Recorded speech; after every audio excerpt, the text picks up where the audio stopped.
The concept of Transformers that are siblings may sound strange at first glance, for them being autonomous robotic organisms from the planet Cybertron and all that. My favorite explanation is that it happens when a spark naturally splits inside a protoform, creating the two different twins.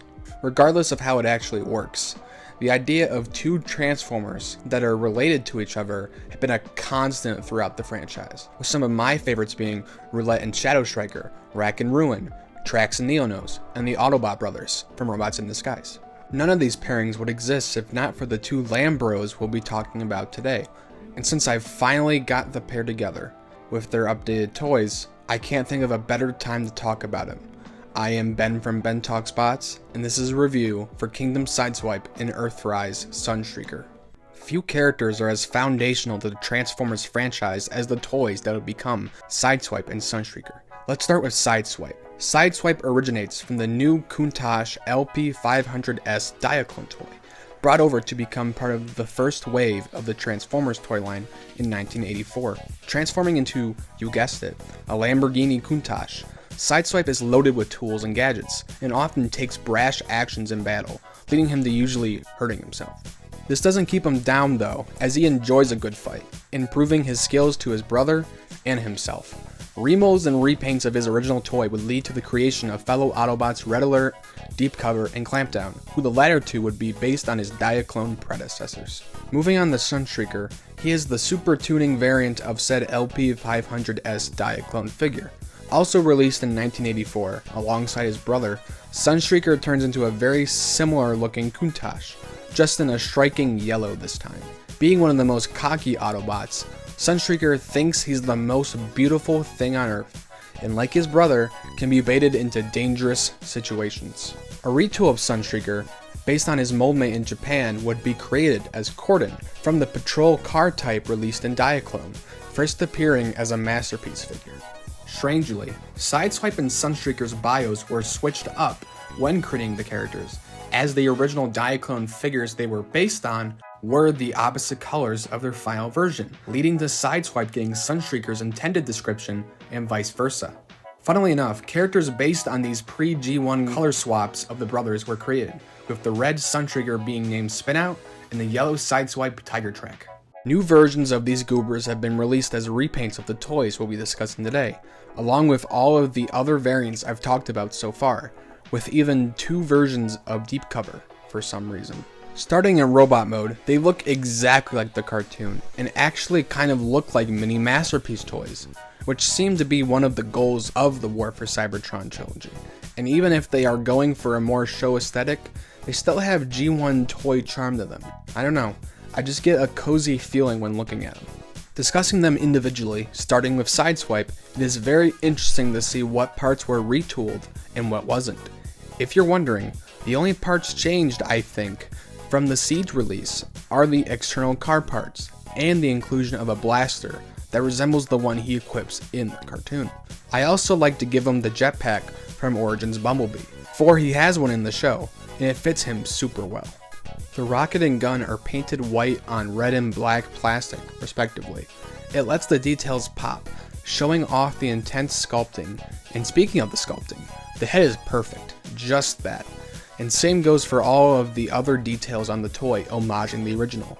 For articulation, it's as fundamental as they come.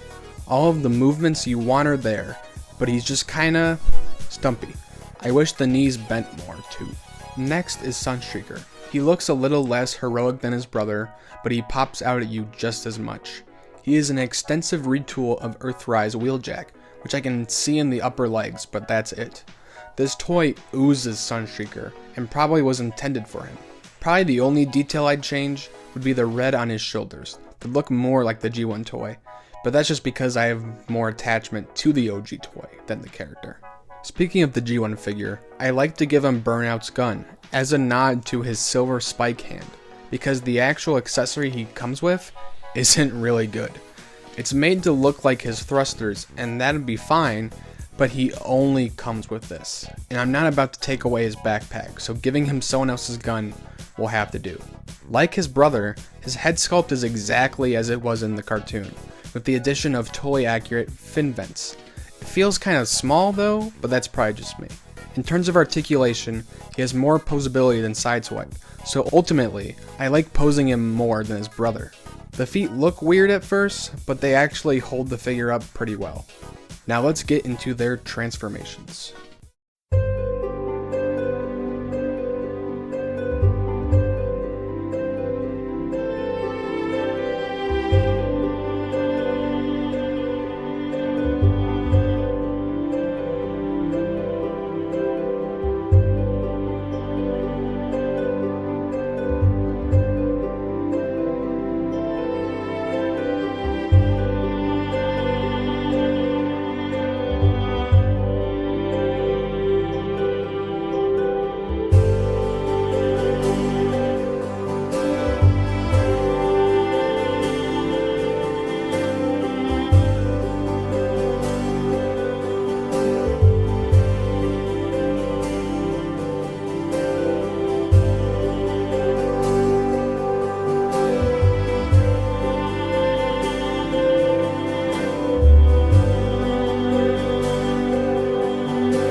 Now in car mode, besides a few panel lines and details that aren't exactly the same, Sideswipe and Sunstreaker's Lambo look-alike modes are virtually identical, just in their own ketchup and mustard way.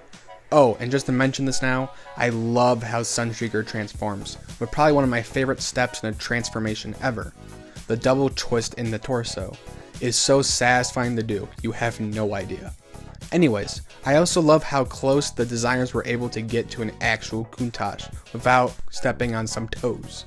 The wheels are different too, which helps to distinguish the two, if you couldn't already. I'm a big fan of the large and proud Autobot logo on Sideswipe's hood. It screams OG character to me. The remolding done to change it from the Siege version was more substantial than I thought, with the only parts remaining the same being the front windshield and the wheels. Never noticed that till now. A complaint a lot of people have about Sunstreaker is the paint mismatching, which is still being talked about today with the likes of Legacy Hotshot. And yes, it's bad. But I don't let that take away from my fun experiences with the toy. It is notoriously hard to get yellow paint to match yellow plastic, so it's not an exclusive problem to him. Just look at the hundreds of bumblebees to get what I'm talking about. The top of the car also doesn't go down all the way, which is sort of annoying, but it's fine. And an aesthetic issue I have with the two of these guys equally is the lack of a spoiler. There are some ports on the back of Sunstreaker with the potential for one, but since release, there are no repaints or remolds of either of them with one, so that's it, I guess. If you really want, there are plenty of third-party 3D printed options out there for add-on spoiler action, akin to Breakdown. And while we're here, for weapon storage, Sideswipe's cannons can plug into the sides of the car, or combine and go onto the roof. Sunstreaker's gun really only has one spot on the back of the car, as an approximation of his rocket boosters. The aforementioned ports in the rear are too tight to hold anything, due to the paint coating the rim. And just to state this, I know that numerous people were not happy that the Earth version of Sideswipe was packaged with Skywarp, and an exclusive on top of that, so it increased the price for a figure that you actually wanted. To me though, it's always nice getting extra characters, especially of super niche ones. And the 2-pack has recently been in Ross stores for heavily marked down prices, so there's that. The Air Razor mold is also very good, so at least it's not a bad toy. Putting the two of them together, they just complete each other, and that is the best way I can describe it. It sucks that they are separated by an equal-sized paywall and the limited accessibility due to the pandemic, but if you ever get the chance to get these two together, you will not be disappointed, despite their flaws. I've always wanted the Lam-bros, as they hold a special place in my plastic-covered heart, and take me back to when I was a kid, seeing Sunstreaker on the other side of a display case in a toy museum. I'll probably never own an original, one can dream, but these are pretty close.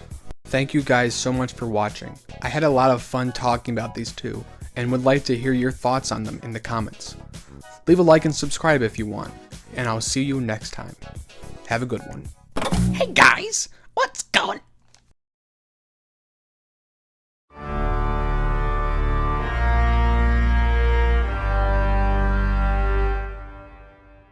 Come play with us.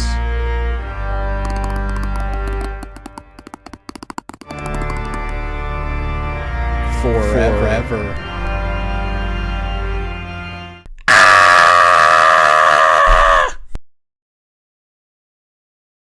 Nice.